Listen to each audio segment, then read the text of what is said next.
Welcome to the Big Success Podcast, cutting-edge conversations on business and personal success, as well as how to level up. Here's your host, #1 business coach in the world, Brad Sugars. This week on the Big Success Podcast, it's all about wealth. Kevin Whelan, economist, author, founder of Wealth Builders. You know, he's my co-author on the UK version of the book, The Wealth Coach. And we're going to be discussing the subject of success, but we're also going to be looking at your wealth. So both inside a company, outside a business, what do you do to build wealth? Kevin Whelan is going to teach us about that today. So Kevin, let's dive straight into the subject of success. Here on the Big Success Podcast, it's what we love. What is your definition of success? Like, what is success to you? Well, success to me is really being able to do exactly what I want to do, when I want to do it, with who I want to do it, whenever I want to do it. So it's all the freedoms all wrapped into one. And if you can pull that off, you're successful. And also you're giving a great role model example to the next generation to follow. So hang on, you threw a word in there that I really love as part of the success definition, and that is freedom. Why is that a thing for you in the definition? I think the issue for me of freedom stems from the fact that I was just a terrible, terrible employee. I just can't be told what to do. I'm just such a maverick, hate it completely. Discovered it very early and realized that one of the greatest freedoms is you don't want a boss to tell you what to do. Now, my wife's out of earshot, so that's fine. But other than my wife, nobody tells me what to do. And I like it that way. And it's not being arrogant. It's just being in control of my own destiny, what I want to do. And I just love what I do. So, you know, every day is successful for me because I get to discover new things because of the community we're building around the whole subject of wealth. So they give me little nuggets of discovery. It's almost a new ROI for me, Brad. It's a sort of one new relationship, new opportunity, new idea. And I get that every single day from the community. So it keeps me fresh, keeps me going, even though I'm, aging around the years. I've got some sitting mountains on me. I'm feeling good about what I'm doing now, even at my kind of aging years. Well, let's go back in age then. How old were you, or when did you, or maybe there was a couple of moments, when did you choose to be successful in your life, in wealth, in all areas type thing? When did that happen? I can remember it exactly. It was the byproduct of the early death of my father. Mm-hmm. So he was 46. He worked on the oil rigs, so North Sea oil, which is, the deep diving for oil in the North Sea. So he unfortunately collapsed and died there. And that's unfortunate. That was a tragedy, but I was 25 and we were peas in a pod. Moved to London, met the woman I wanted to marry in 1985 and realized that if I went the same time as he went, as 46 years of age, I could not possibly save enough on a job.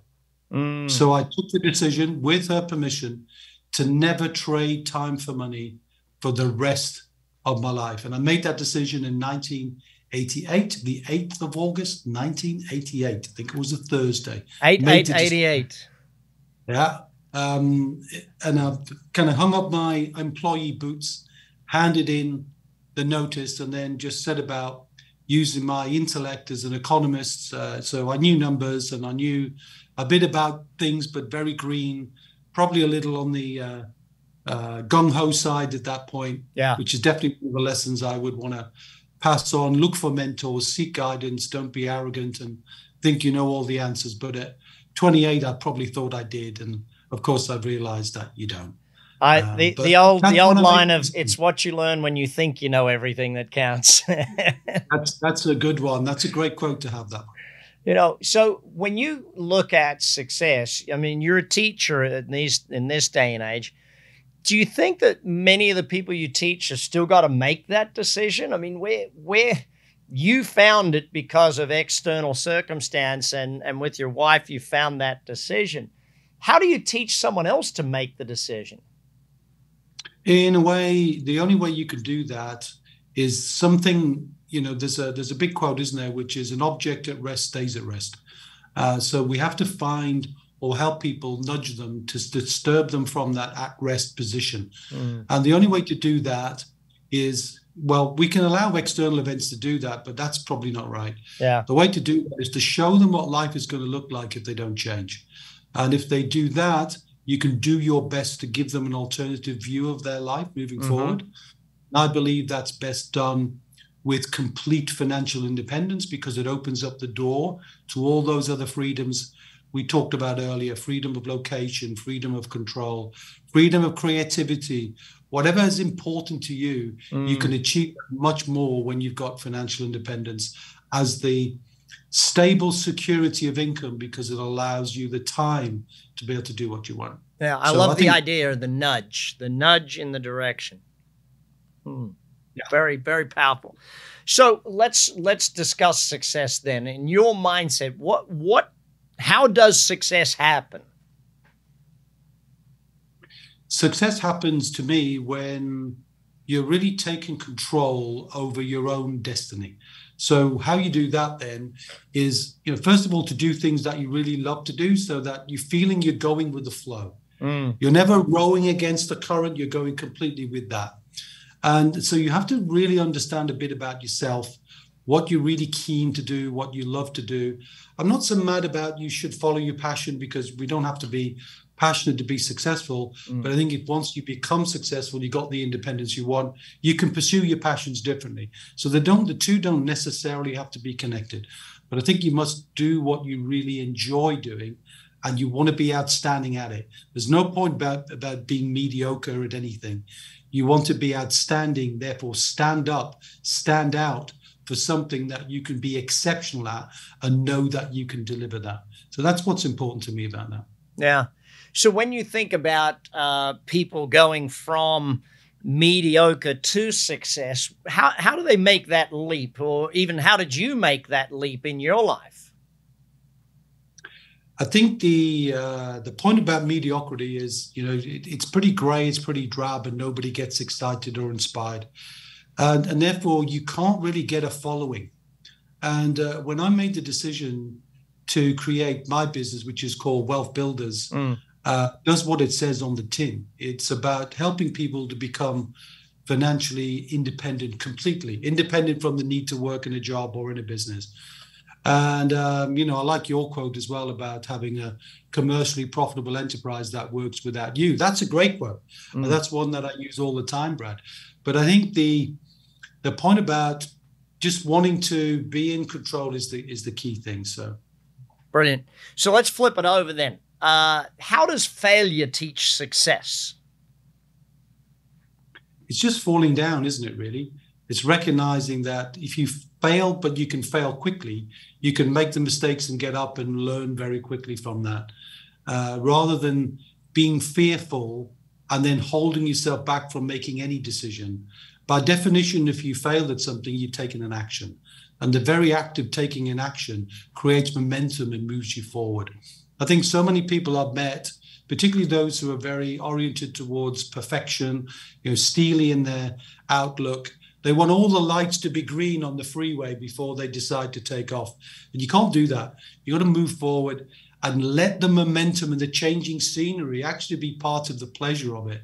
It's a bit like if you go on holiday, I know you love travel like I love to travel. You don't want to know everything about the city and everything that you want to do. You can't plan it to the nth degree. Part of the joy is getting lost. Part of the joy is making mistakes and feeling, wow, that was great. I learned something about myself, and I learned something about what I'm doing and how I can teach that better by making those mistakes. And so I enjoy making mistakes. I think it's all part of it. Brilliant. I love that. I love that philosophy, and applying it to travel is very, very powerful. Let's take a break. We're going to be back with Kevin Whelan. We're going to get into the subject of wealth, and we're going to dive deep into how you be successful at wealth. It's a fact. You'll never get rich by just working for a living. The only sure way to achieve real wealth and that freedom it buys is by letting your investments work for you. And as Brad Sugars proves in The Real Estate Coach, the quickest and safest route to that kind of passive income it takes to live the dream is real estate investment. You're back. I'm Brad Sugars. This is the Big Success Podcast. We are with Kevin Whelan. He is not just an economist. He's an author and founder of Wealth Builders. He teaches on the subject of money. So, Kevin, answer me this one. How do you get to be successful with money? Well, that's all about understanding a key definition, which is an asset. So not an economic definition. I'm not going to bore people with accountancy stuff. No grayness, no dreariness here. We're talking about an asset is something you own that is not you. It puts money in your bank account while you're asleep. And that money can pass to good causes or your family, whatever you want to do. The money shows up even if you don't. And so the key is understanding that there are only a number, a handful, 7 in my IP. So my book called The 7 Pillars of Wealth is about 7 and only 7 assets that you can own or control to build your wealth. So first of all, it's understanding that, getting the context of the landscape. You can't really set up, we talked about travel earlier on before the break. You can't set off on a travel journey unless you do a bit of GPSing and knowing where you are right now. And I think the context of understanding the 7 assets and how you can bring each of those into your life. Look, we're in a very uncertain time right now. We're seeing that in the US and the UK. There's an economic storm brewing. And the more you can provide secure revenue streams, multiple streams of recurring income, you're building diversification, you're building a financial fortress around you that you can stay buffeted from the economic winds that blow on us, because they're going to blow and they're blowing hard and they're always coming from different directions. So the key then to me is understanding how to build assets instead of trading time for money, which is what so many people do. Yeah. So let's talk about those 7 asset classes. Give me a list. What's the 7? Okay. So most people have 3.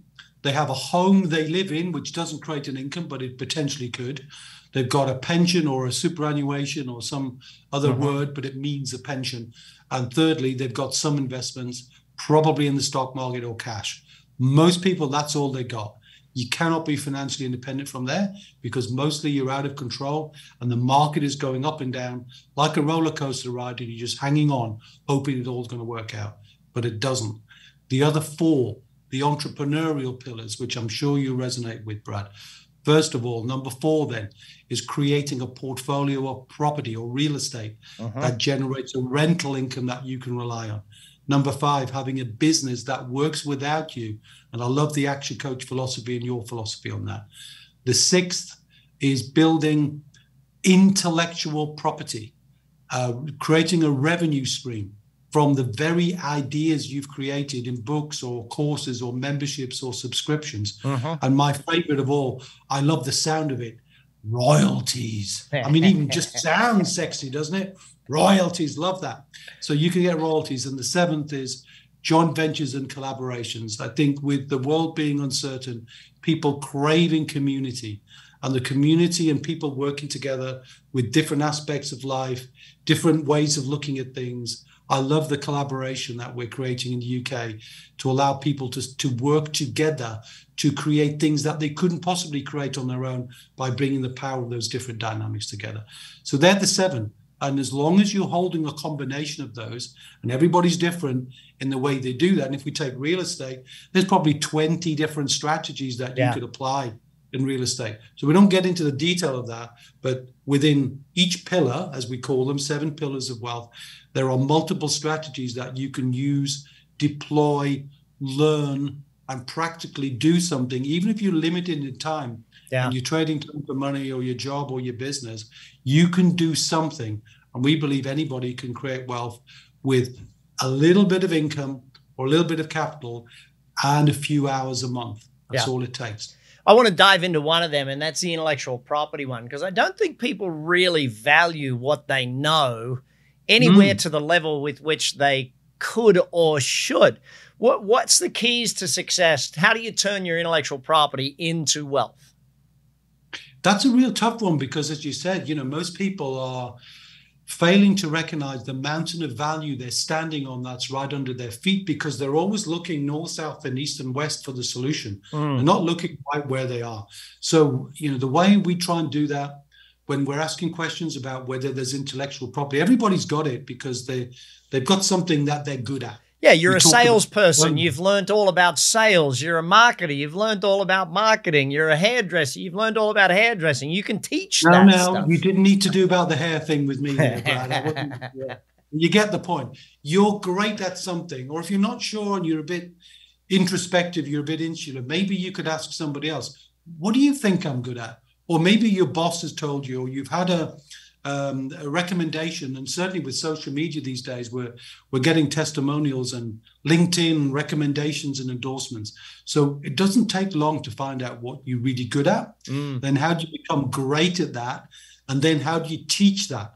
Once you've mastered something, you can teach it. And as soon as you teach, you get the authority to be able to create intellectual property for real, which is where the word author comes from, the stem of the author.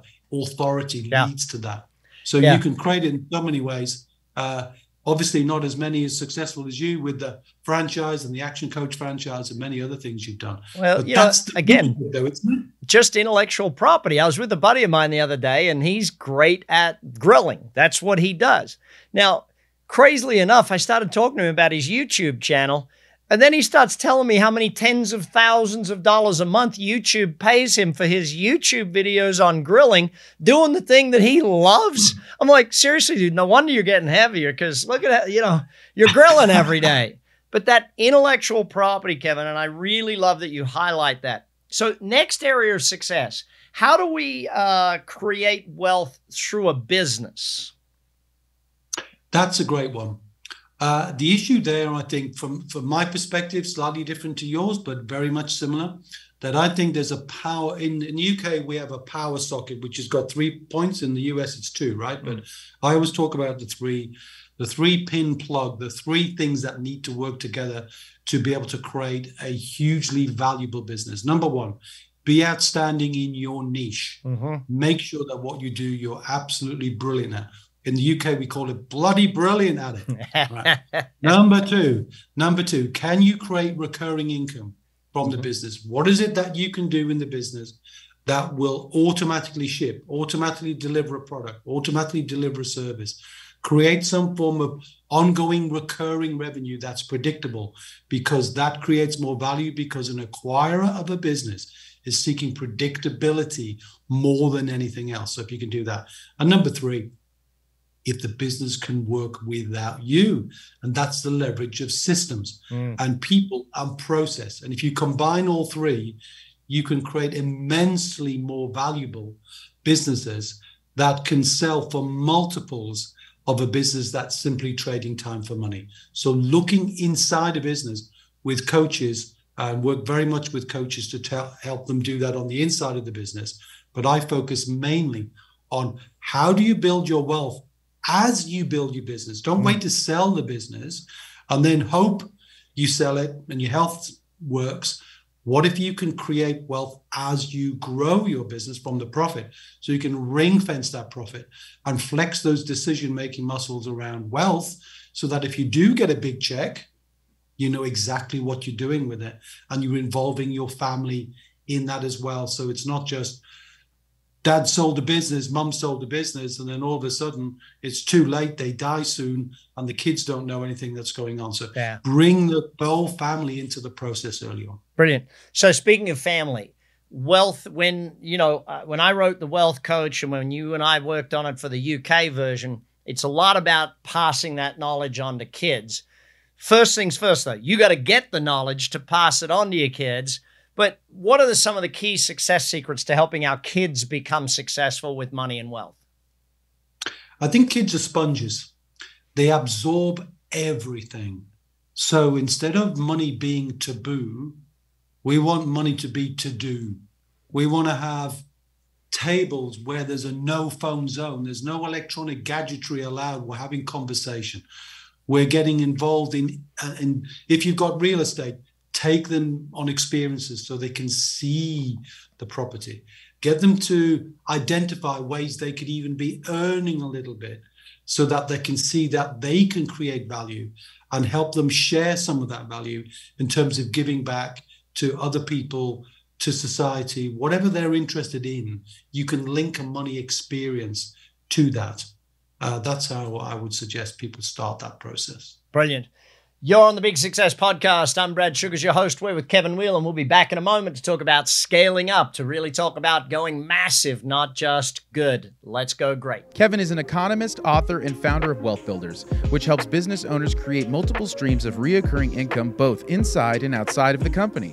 Co-author with Brad Sugars on the UK edition of The Wealth Coach, Kevin is one of the UK's leading experts and authorities on creating sustainable wealth. Welcome back to Big Success. We're going to go into the good being the enemy of great. Kevin, how does someone dream big? Like, not just, and maybe even how did you determine how you got to go massive rather than just going good, I guess? I think the key issue for me is understanding that I think it's true in the UK and the US that somewhere around 95% of the population will never make it to financial independence. And I was horrified by those numbers. And as an individual, you can only reach so many people on your own. So you can't really make a dent in the financial security and ultimately the independence of a large number of people if you just teach a handful of people who are in your direct line of sight. You have to create the systems and the processes to allow the intellectual property to get out there, and then to get other people to be able to share that and hold people to account. So that's using systems and people to enable the scale of that so that we can affect hundreds of thousands of people. And even if we only make 6% of the population financially independent, the impact is massive. How I imagine it, Brad, is I'm a big soccer fan in the UK. And I come from a town in the north, which is Newcastle, and and it's got a capacity in the football ground of 50,000. Yeah. My first task as a business owner in wealth is to get 50,000 people financially independent. And imagine I'm talking to them in the stadium and saying, right, to go out and infect other people, help somebody else become more financially independent, give them a lesson, give them a tip. So it's just a feeling of having a roar of people trying to help somebody else so that the word gets out, and almost create a tribe of people trying to do that. That's how I visualize it. Yeah. If good is the enemy of great, and in wealth, I think this is very true. People get to a point, and I nicknamed it, for want of a better term, fat and happy. Like they get to, you know what, I'm good. I got the bills paid, things are good. I don't need to go for wealth. Is there a way to get people to say, okay, you should go to wealth? Or is it, as a coach of mine once said, don't try and teach the pig to sing. It annoys the pig and it wastes your time. Can you get people into that? I think people will get into that when they understand that, for the most part, if they're successful at living, if they're successful at making income from a job or from a business, that in the end, that is temporary. In the end, the only way to be able to leave a fantastic legacy is to create value and values in the kids and in the next generation that mean you become not fat and happy and just allow the money around you, but to become a steward of that money, to recognize you don't really own anything. If you really own assets, they're going to outlive you. So you might as well become a steward and show other people and pass the baton on to others. And then when you see that happening, and we get people to create their own family as a mini wealth business, a bit like, I suppose, the big rich Rockefeller families, and create what would you call them, family offices? The family office, How you could create almost like a mini family office where you are the pioneer of the idea. And then you're creating rules that allow you to take your family on trips, all expenses paid, rules for them to have money when they grow their family, when they get married, when they buy their first home. And when you can see the impact you're having, not just in this generation, but the one after that and the one after that, people will change their mind, and they'll do so much more for that than they'll do for themselves. Very nice. Very nice. All right. I'm going to dive into the quick fire round around success. We're going to take a look at multiple areas of success. How do you be successful at setting goals? Make them easier to achieve at the start so you can take baby steps and then you can allow those baby steps to turn into momentum. Yeah, momentum is a big part of that. What about personal development, self-development? How do you be successful at developing you? Everybody needs a checkup from the neck up from time to time, right? We do an MOT on our cars. We should be doing it for ourselves. And personal development is really giving permission for all the other assets to work, because without the person controlling and thinking about the assets, nothing else will happen. So the primary focus, of course, is develop self and knowledge of self. So couldn't agree with you more on that one, Brad. What about having success when it comes to the subject of health? Well, if you're an unhealthy person, you're not really going to enjoy the longevity of what wealth can really bring. So I think paying attention to health is a key aspect of that. And so little is talked about health and wealth being coexisting in a combination. That's something I'm looking into to try and see if we can make that more effective in the UK. I haven't seen that really worked out well. It's almost like two separate strands of philosophy. Yeah. And I think there'd be a great win for somebody who could be outstanding in that field. I couldn't lay claim to the outstanding health field, but I wouldn't mind working with somebody who is. So maybe there's a bit of IP for someone in the UK to reach out. Yeah, we could write a book together and we'd call it Wealthy, spelled WHEA. So it's like healthy. So you find the health person, and we'll write that book, all three of us together. I think it'll be fun. How about relationships? What a cool idea. I'll give you the credit for that one. Excellent. Well, now that it's recorded, I have proof that I came up with it. There you go.